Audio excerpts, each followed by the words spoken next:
Hello everyone, मैं ज्योति पारिक और आपका हमारे महाविद्यालय श्रीमती मोहरी देवी तापड़िया कन्या महाविद्यालय के इस यूट्यूब चैनल पर एक बार फिर से स्वागत है। आज के वीडियो में हम अपने बीए फर्स्ट ईयर के भौतिक भूगोल के अंतर्गत हम पवनों के बारे में पढ़ेंगे। तो देखिए, सबसे पहले हम देखते हैं पवनें क्या होती है।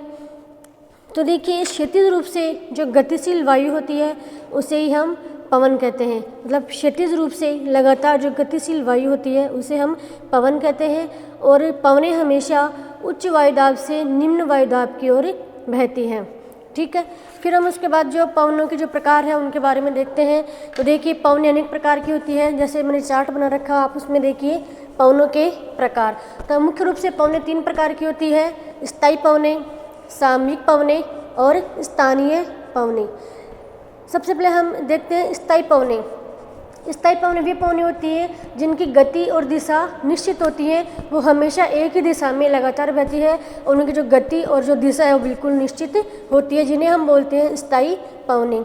स्थायी पवनें तीन प्रकार की होती है।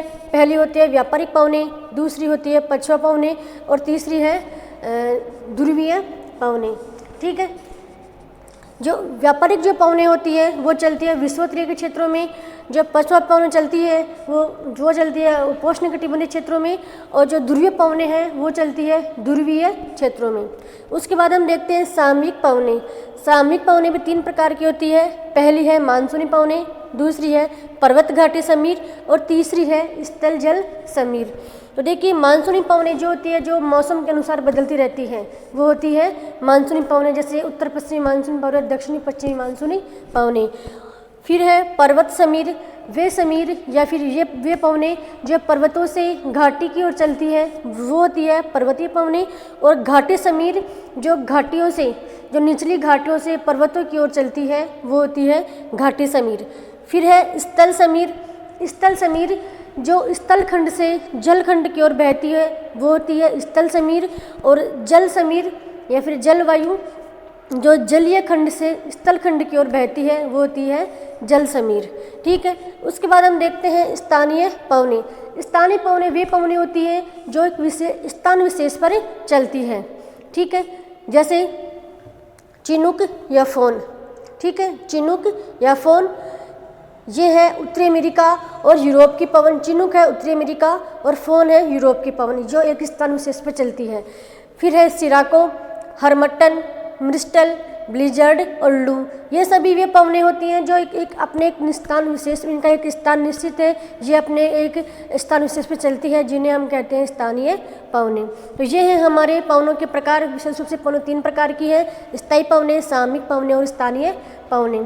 ठीक है, फिर इसके बाद हम इन पवनों के बारे में हम डिटेल से पढ़ते हैं कि जो स्थानीय जो पवनें होती हैं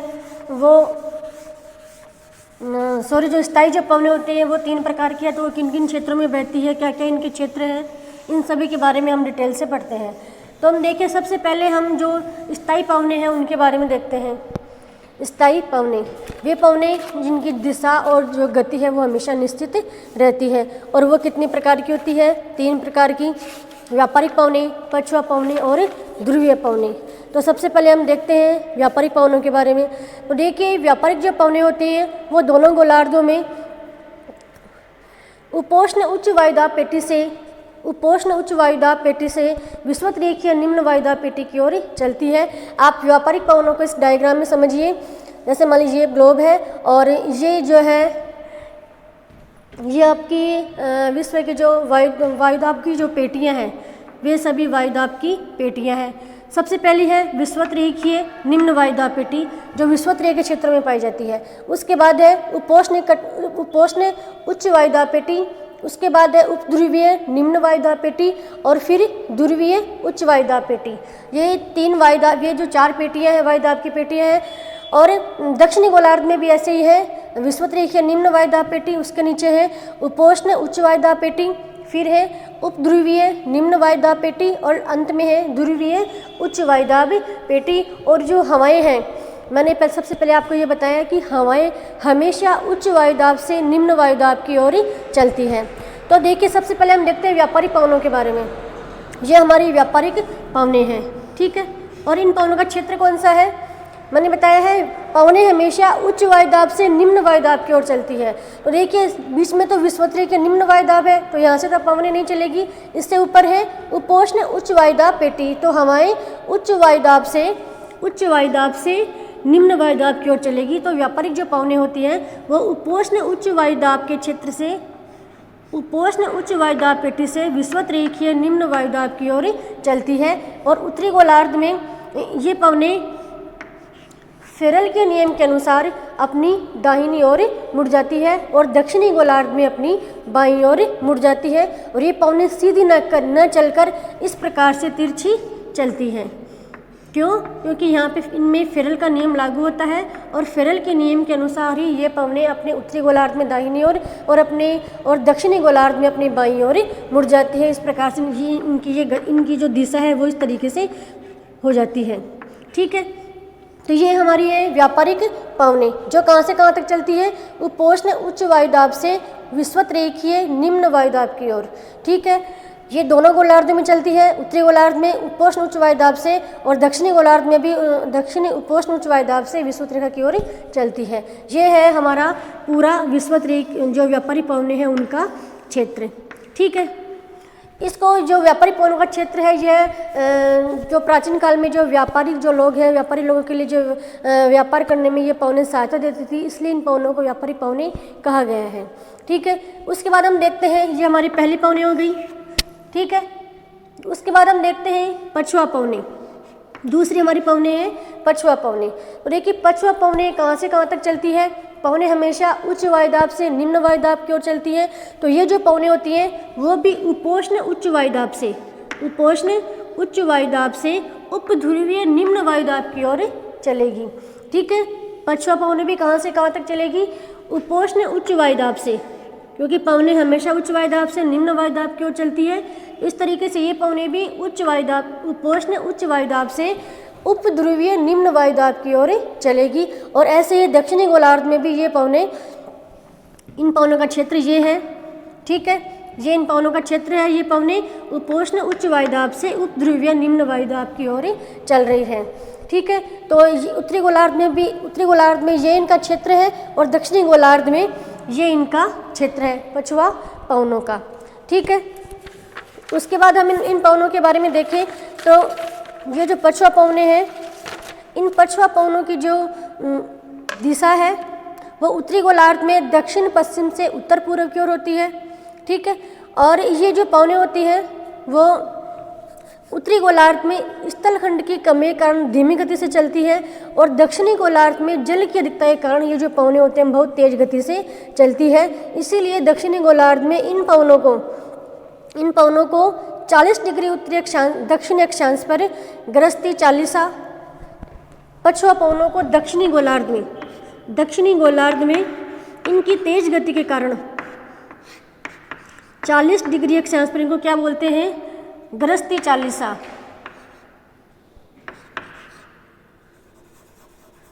गरजती चालीसा और 50 डिग्री अक्षांश पर भयंकर पचासा और 60 डिग्री अक्षांश पर चीखती साठा।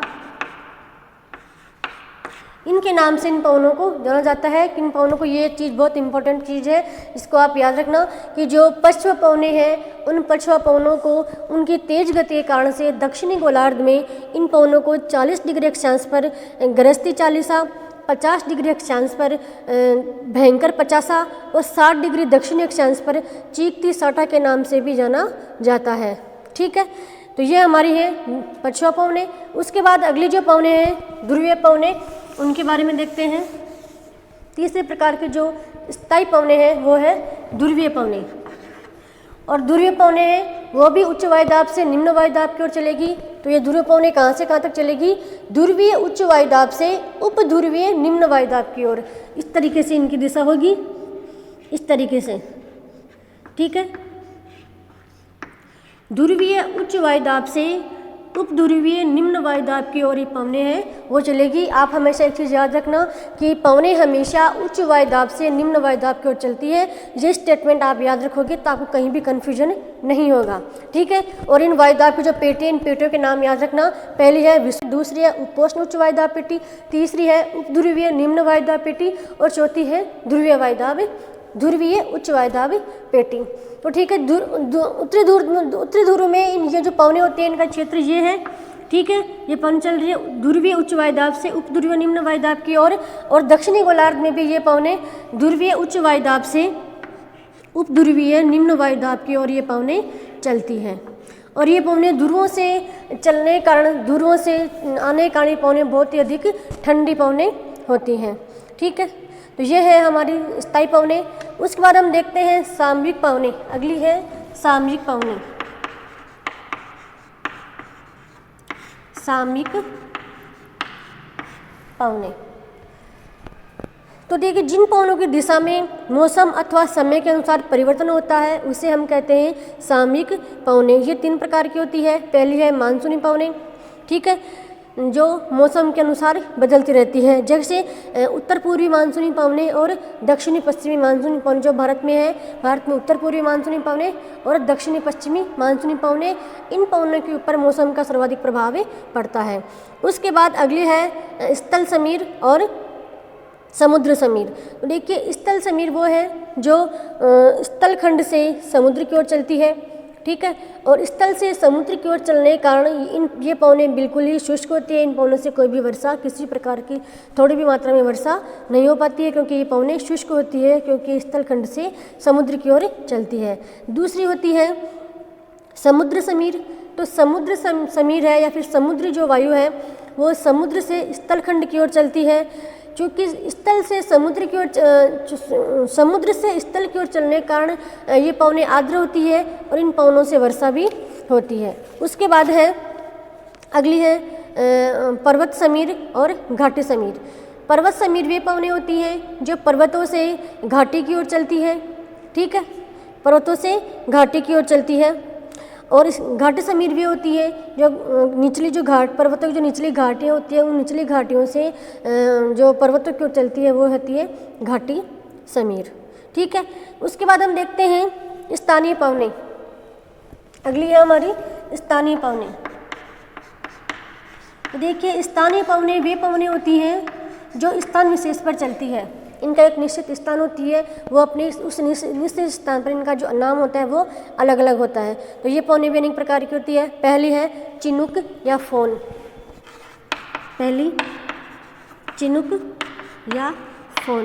तो देखिए, चिनुक जो पवन होती है वो चलती है उत्तरी अमेरिका में, उत्तरी अमेरिका में।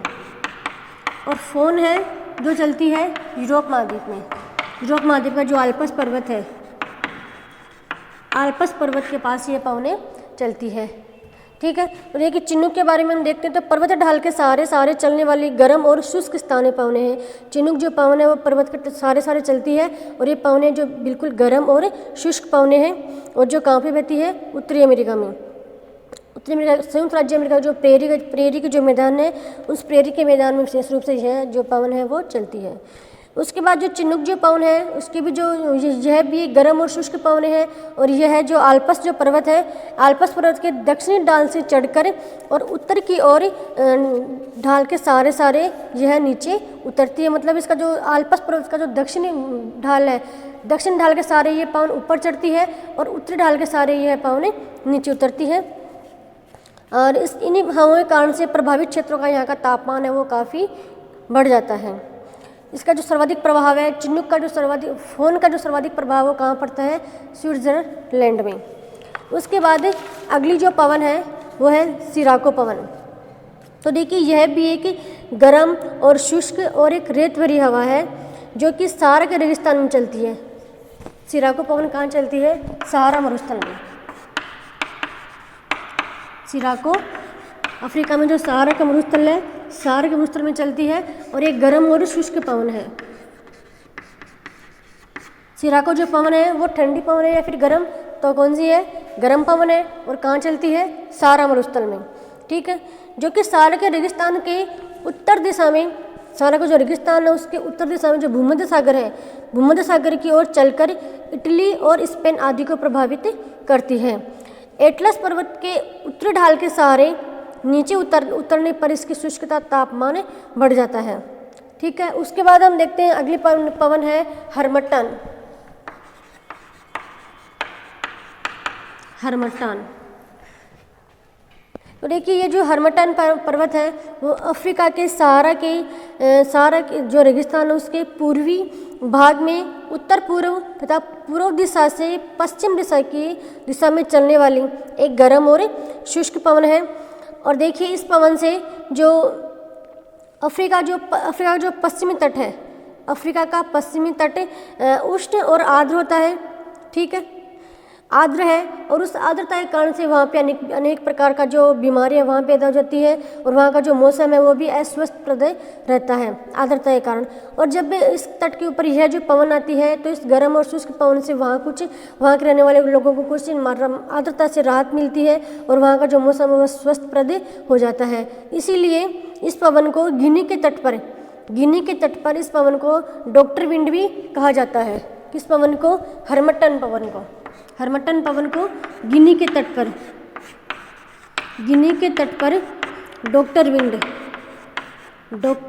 विंड कहा जाता है, क्योंकि एक डॉक्टर का काम करती है। कैसे कि जो गिनी के तट पर जो आर्द्रता है उस आर्द्रता से जब यह पवन आती है, यह शुष्क पवन है और यह शुष्क पवन जब इस गिनी के तट पर पहुंचती है तो वहाँ के लोगों को उस आर्द्रता से राहत मिलती है और वो लोग अपने आप में आरामदायक महसूस करते हैं। इसीलिए इस पवन को हरमट्टन पवन को गिनी के तट पर डॉक्टर विंड कहा जाता है। बहुत इंपॉर्टेंट क्वेश्चन है, ऑब्जेक्टिव टाइप क्वेश्चन में पूछा जाता है। क्वेश्चनों में ये 100% पूछा जाता है कि डॉक्टर विंड किस पवन को कहा जाता है, तो किसको कहा जाता है? हरमट्टन पवन को। ये आप याद रखना कि डॉक्टर विंड हरमट्टन पवन को कहा जाता है, जो कहाँ पे चलती है? अफ्रीका के सहारा मरुस्थल में। ठीक है, उसके बाद हम देखते हैं मिस्टल। अगली पवन है मिस्टल।